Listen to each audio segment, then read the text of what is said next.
గత వైసీపీ ప్రభుత్వంలో జరిగిన 3500 కోట్ల లిక్కర్ కుంభకోణంలో ప్రధాన సూత్రధారి వైఎస్ జగన్మోహన్ రెడ్డి అని, అక్రమంగా సంపాదించిన జగన్ ఆస్తులన్నింటినీ ప్రజలకు పంచాలని తెలుగుదేశం పార్టీ రాష్ట్ర అధికార ప్రతినిధి పిఠాపురం మాజీ ఎమ్మెల్యే వర్మ పేర్కొన్నారు. పిఠాపురం తెలుగుదేశం పార్టీ కార్యాలయంలో మాజీ ఎమ్మెల్యే వర్మ ఏర్పాటు చేసిన మీడియా సమావేశంలో గత వైసీపీ ప్రభుత్వంలో జరిగిన లిక్కర్ వ్యవహారం పైన, అదేవిధంగా లిక్కర్ కేసులో అరెస్టైన వైసీపీ ఎంపీ మిథున్ రెడ్డి పైన మాజీ ఎమ్మెల్యే వర్మ మాట్లాడారు.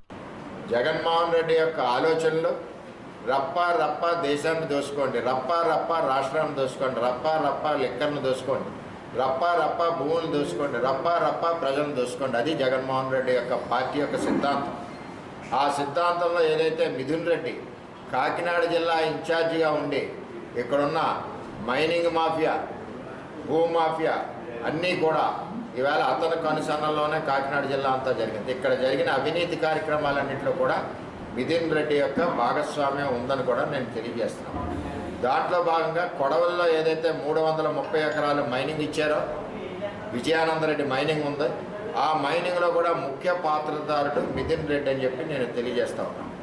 3200 కోట్ల రూపాయల అవినీతి లిక్కర్ స్కామ్లో ఆ రోజు కూడా చంద్రబాబు నాయుడు గారు అన్నారు, ఎక్కడ కూడా మన కార్డ్స్ అలౌ చేయట్లేదు, బ్యాంక్ కార్డ్స్, అదేవిధంగా ఫోన్పే అలౌ చేయట్లేదు, క్యాష్ కలెక్షన్ చేస్తున్నారు, ఈ కలెక్షన్ అంతా కూడా మరి ఇది అవినీతి జరుగుతుందని చెప్పారు.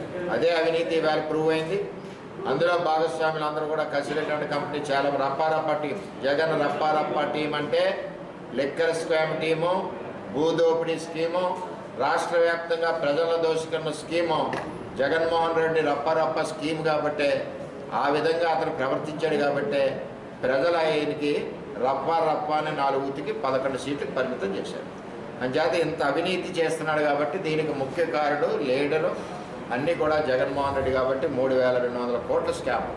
అదేవిధంగా ఆయన ఏదైతే అక్రమార్జన లిస్టులు ఉన్నాయో ఆ అక్రమార్జన అంతా కూడా 1000 కోట్లు కూడా ప్రజలకు పంచిపెట్టవలసిన బాధ్యత ప్రభుత్వాన్ని ఉందని చెప్పి డిమాండ్ చేస్తూ, ఇంకా ప్రజల్లో తిరగడానికి సిగ్గు ఉండాలి మీకు.